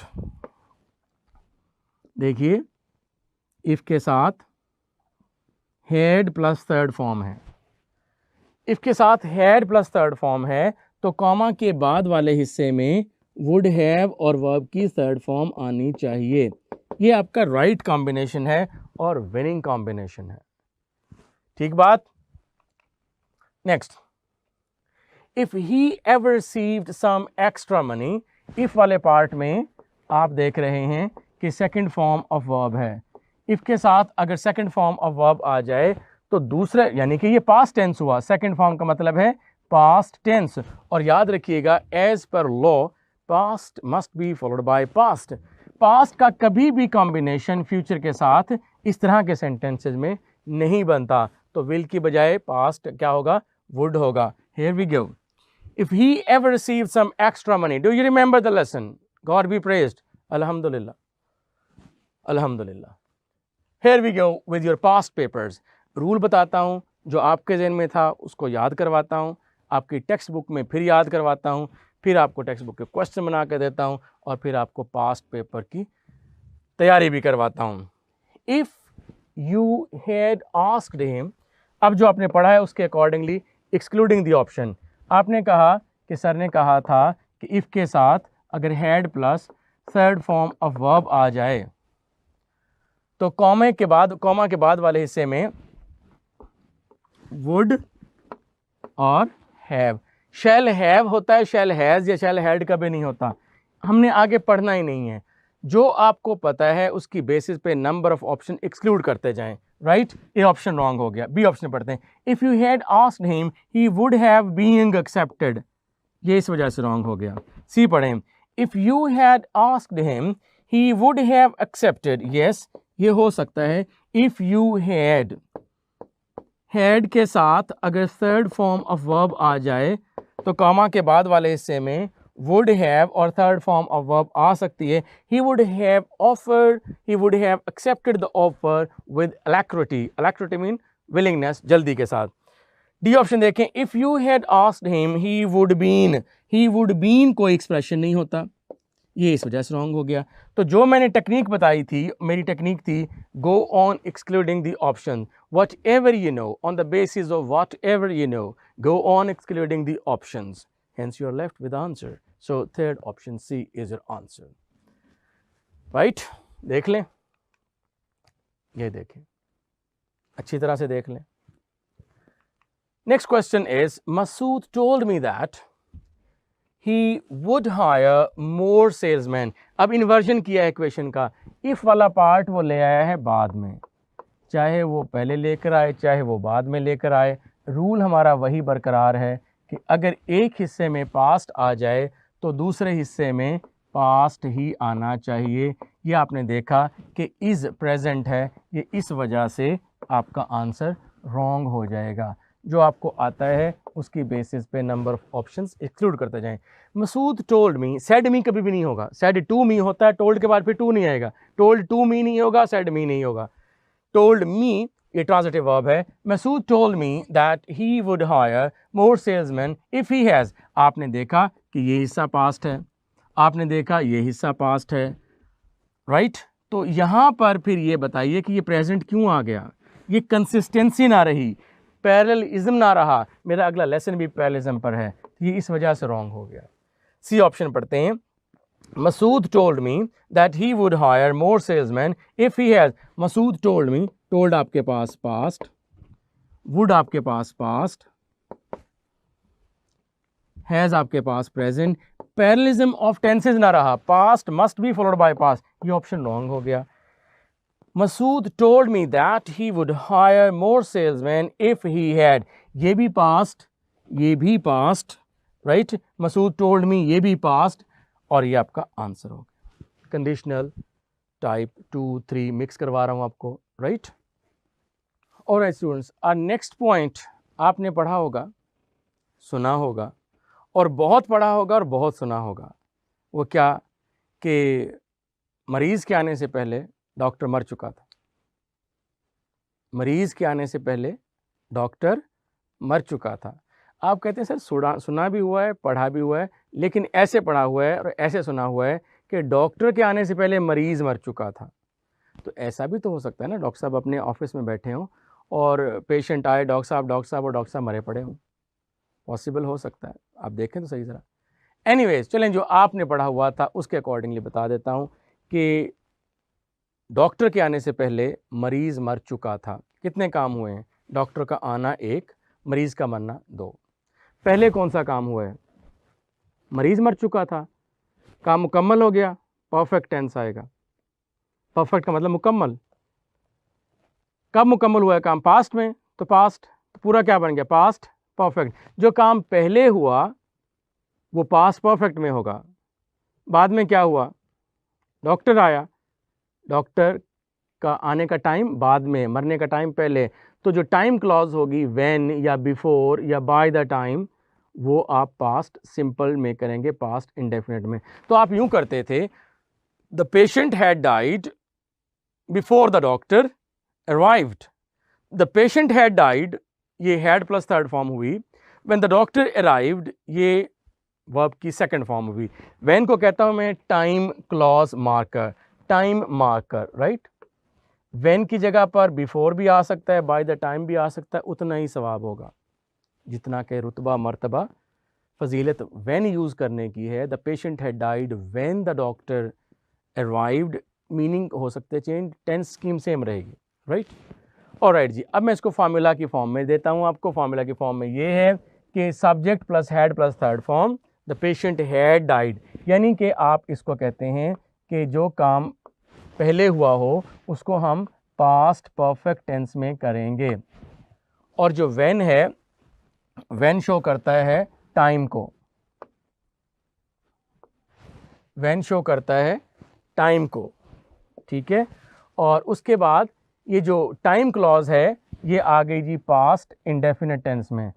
time वक्त को कहते हैं, और आपको पता है कि वक्त 2 ही कथन हैं, एक तेरे आने से पहले, एक तेरे जाने के बाद, यानी एक मेरे आने से पहले और एक मेरे जाने के बाद.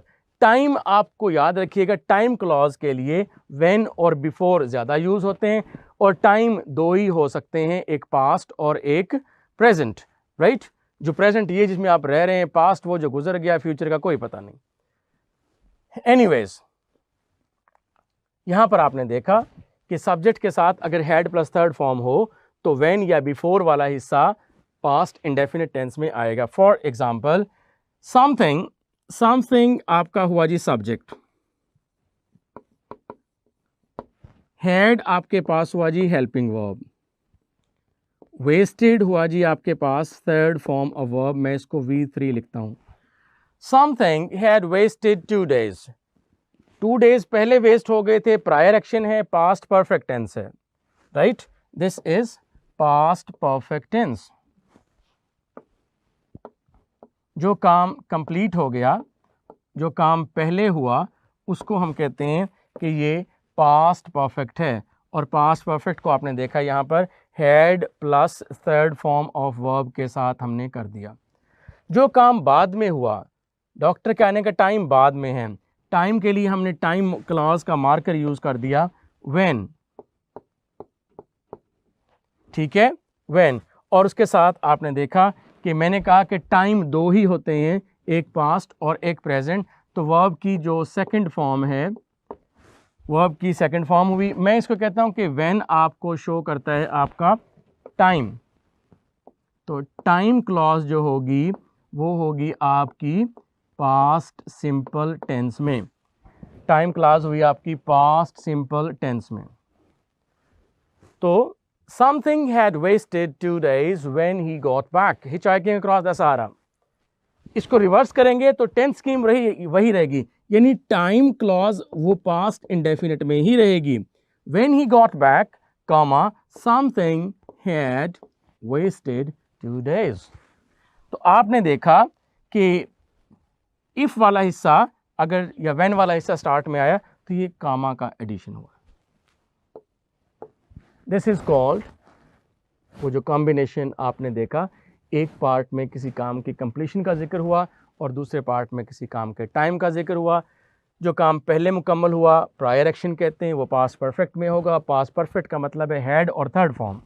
जो काम बाद में हुआ उसको टाइम क्लॉज कहेंगे। Time clause past indefinite tense में यूज़ होगी।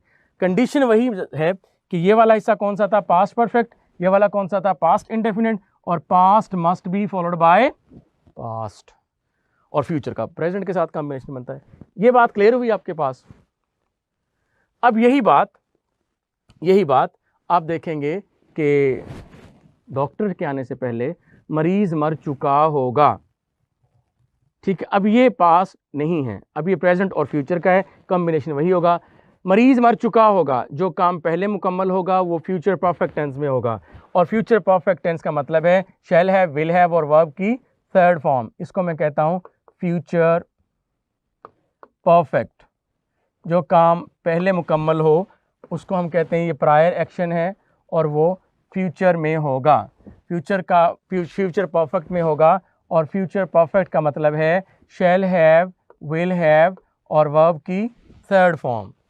और टाइम क्लॉज दूसरा हिस्सा जो टाइम क्लॉज का होगा, और मैं आपको बता चुका हूं कि वक्त दो ही कथन हैं, एक प्रेजेंट और एक पास्ट। पास्ट के हो या प्रेजेंट हो, टाइम क्लॉज के मार्कर उनके लिए व्हेन भी हैं, बिफोर भी है, बाय द टाइम भी है। मैं यहाँ पर व्हेन यूज़ कर रहा हूँ, और यहाँ पर फर्स्ट फॉर्म ऑफ वर्ब जो है that shows present, right, that shows present simple tense. तो मैंने आपसे पहले ही बात की थी कि फ्यूचर का कॉम्बिनेशन जो नेचुरल अलाइंस है वो प्रेजेंट के साथ बनता है। तो अगर द पेशेंट मरीज मर चुका होगा, the patient will have died when the doctor arrives. आप देखिएगा the world will have perhaps lost, the word will have, ये वाला विल आया, शैल और विल में से ये विल आ गया।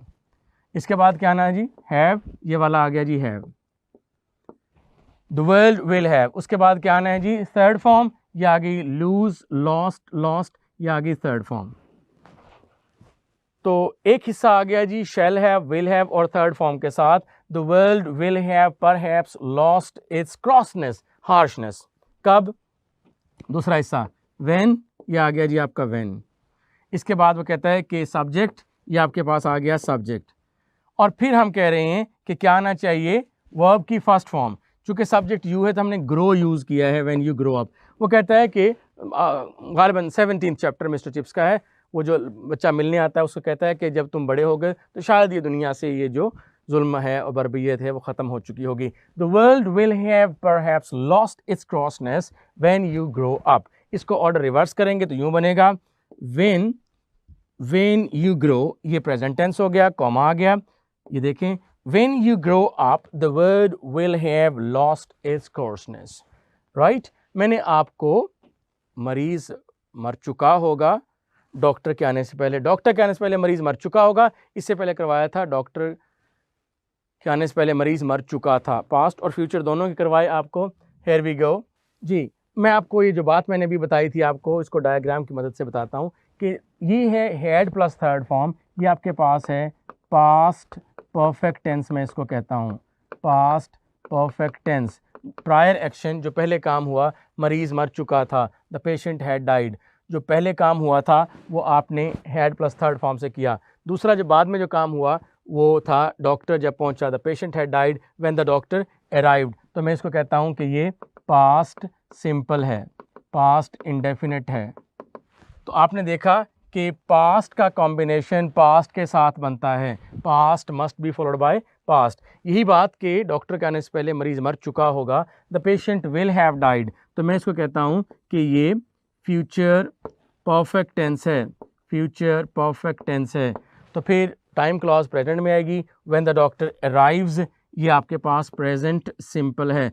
तो कॉम्बिनेशन आपने टेंसेस का देखा कि past must be followed by past, जबकि फ्यूचर का जो नेचुरल अलाइंस बनता है वो प्रेजेंट के साथ बनता है। Is that clear? अब हम इसकी कुछ टेक्सचुअल सपोर्ट देखेंगे। Here we go. बल्कि पास्ट पेपर हम देखते हैं इसका, और एक he suddenly remembered that he, अब आपने ये देखा कि ये remembered combination of tenses in general हम देख रहे हैं कि अगर पहला हिस्सा आपका, अगर फर्स्ट पार्ट आपका पास्ट में आ जाए तो as per the law past must be followed by past. He suddenly remembered that he had, ये हैज़ की वजह से आपका ये ऑप्शन रॉन्ग हो गया, क्योंकि past must be followed by past, पूरा सेंटेंस पढ़ने की ज़रूरत नहीं है। इसी तरीके से ही suddenly remembered that he had left his house unlocked. He suddenly remembered that he may have, ये wrong हो गया, may have की वजह से wrong, क्योंकि past must be followed by past, ये आपका इस वजह से wrong हो गया। डी देखें, he suddenly remembered that he will, अगर पहला हिस्सा पास्ट में आ जाए तो दूसरा हिस्सा पास्ट में ही आना चाहिए, ये फ्यूचर रॉन्ग हो गया। तो जो बेटा बात आपको पता होती है उसकी बेसिस पे आप नंबर ऑफ ऑप्शन एक्सक्लूड करते जाएं, and you are left with the answer, चाहे हमने पूरा सेंटेंस पढ़ा है या नहीं पढ़ा है। ये एग्जाम सॉल्विंग टेक्निक है, राइट? ये देख लें। नेक्स्ट क्वेश्चन देखिएगा, पास्ट पेपर में से ये मुख्तलिफ टेंसेस के मिक्स्ड हैं। He came to the hurdle, अब आपने यहाँ पर देख लिया he came to the hurdle. मैंने आपको बताया कि एंट्री टेस्ट में बेस्ट एवर टेक्निक ये है कि first of all try to reduce the number of options on the basis of what you know. क्या चीज़ आपको पता है कि बिकेम पास्ट है, और as per the law past must be followed by past. Became come ये past है, आगे चलकर प्रेजेंट नहीं आ सकता। ये देखिएगा, ये रिमेंबर ये प्रेजेंट है, और हमने अभी कहा कि past must be followed by past. तो अगर पहला हिस्सा पास्ट में है तो दूसरा हिस्सा प्रेजेंट में नहीं आ सकता। जो बात आपको पता है उसकी बेसिस पे आपने फ़ौरन ही गैस कर लिया कि आंसर आना चाहिए था बी। पढ़ लेते हैं sentence. He came to the hurdle that he remembered, comma, over which he once had won so easy a victory, right? ये आपका answer. Next question is, she had left him with a calmness and a poise.